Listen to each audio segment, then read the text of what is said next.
제가 영업 비밀 하나 말씀드릴게요. 제 작년 합격생 경희대 토익 점수 좀 말하기 좀 부끄러운데 500점대도 있었습니다. 편입 영어가 어느 정도 난이도가 있냐면, 왜 난이도가 있냐면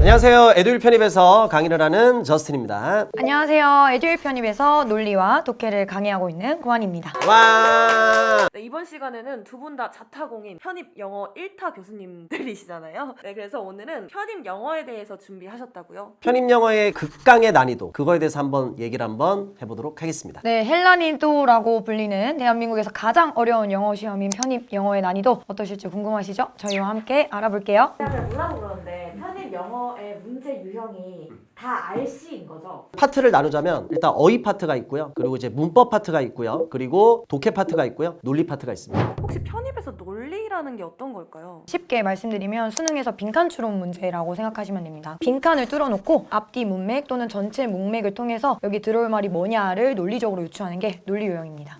편입 영어가 또 얼마나 어려운지 맛보기로 알려주실 수 있을까요? 편입 영어가 어느 정도 난이도가 있냐면, 저는 학생들한테 이렇게 말해요. 단어로 보지 말아라. 그림으로 봐라. 왜냐면 어려워요. 단어로 보면 막 스트레스 받는단 말이야. 보기만 해도 외우기 싫고, 어려운 단어일수록 이미지로 외우라고 세뇌를 시키는 거죠. 왜 난이도가 있냐면 굉장히 학문적인 단어들이 많아요. 그러니까 일상적으로 쉽게 들을 수 있는 그런 영어 표현들보다 논문에서 쓰일 법한, 신문 기사에서 쓰일 법한 그런 좀 형식적인 언어들이 많기 때문에 일단 생소합니다. 우리나라에서 실시라는 그러니까 모든 영어 시험 중에서 뭐 수능 영어도 있을 거고, 공무원 영어도 있을 거고, 편입 영어도 있을 거고, 토익, 토플, 탭스 여러 가지가 있습니다. 그 중에서 일단은 편입 영어가 가장 어려운 건 사실입니다. 물론 학교에 따라서 조금 난이도 차이가 있을 수 있습니다. 그래서 지금 이 이야기를 들었을 때 그럼 나는 영어 공부를 한 번도 해본 적이 없는데 가장 어려운 영어 시험을 과연 그럼 내가 할 수 있을까? 이런 생각이 들 겁니다. 아무리 어려운 걸 하더라도 또 기초부터 차근차근히 하면 또 충분히 가능성이 있으니까 편입 전문가들을 믿고 또 우리 학생들이 열심히 하면 반드시 좋은 결과 있을 것 같습니다. 편입 영어랑 공인 영어가 있잖아요. 그것 중에서 어떤 시험이 더 어려운지. 공인 영어보다는 편입 영어가 훨씬 더 어렵습니다. 만약에 공인 영어를 본인이 탄탄히 해놨다. 그러면 편입 영어 기준으로 할 때는 기초를 탄탄히 했다고 생각하시면 됩니다. 공인 영어 준비를 꼭 해야 되는 거예요? 반드시 해야 됩니다. 편입 영어 따로, 공인 영어 따로 둘 중에 어떤 걸 선택하지? 그건 옛날 편입 준비 방식입니다. 이제는 공인 영어 준비를 꼭 같이 하셔야 되고요. 단 편입 영어를 주되게 하면서 공인 영어를 서브로 해서 생각하시면 될 것 같고요. 어찌 보면 제일 큰 목표 학교 중에 하나가 이제 경희대학교인데, 경희대학교에서는 공인 영어 점수가 같이 들어갑니다. 자, 공인 영어에서 많이 오해를 하는 학생들이 있는데 이런 얘기들이 많이 있습니다. 인문계는 만점에 거의 가까워야 됩니다. 이런 얘기. 제 작년 합격생 경희대 토익 점수 좀 말하기 좀 부끄러운데 인문계임에도 불구하고 500점대도 있었습니다. 아니 누가 만점에 가깝고 900점 이상 무조건 나야 된다고 그 소문을 낼까요? 그 학생이 경희대 원서 쓰지 않을까요?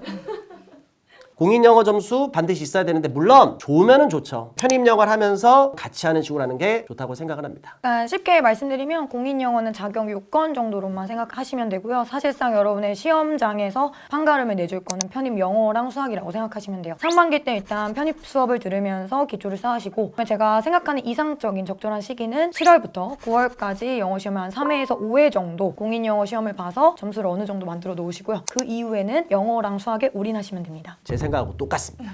네. 이렇게 상당히 어려운 편입 영어를 빠른 시간에 합격하기 위해서 좀 더 효율적으로 준비할 수 있는 방법이 혹시 있을까요? 일단은 제가 논리와 독해를 강의하고 있으니까 나누어서 간단하게 말씀드리면, 논리는 사실상 어휘의 영역이거든요. 논리 영역의 어휘들이 굉장히 까다로워요. 사실 편입 단어라고 말하는 그 단어들은 논리 영역에 많이 출제가 되는 단어들입니다. 근데 학생들이 이제 매번 시험마다 다른 단어들이 나온다 생각하는데, 시험은 여러분 틀이 존재하거든요. 나오는 단어가 정해져 있어요. 그러면 상반기에 2-3달 정도만 조금 고생해서 단어를 외우면 그 이후부터는 문제 푸는 재미가 생깁니다. 그 다음에 이제 독해 같은 경우는 길이가 보면 장난 아니거든요. 엄청 길어요. 근데 이거를 다 읽는 건 바보 같은 거죠. 여러분 60분, 70분 내에 풀어야 되기 때문에 문제 먼저 확인하고 문제에서 물어보는 것들 지문에서 발췌하는 연습을 하셔야 돼요. 자, 이렇게 훈련으로 충분히 시간을 줄이실 수 있습니다.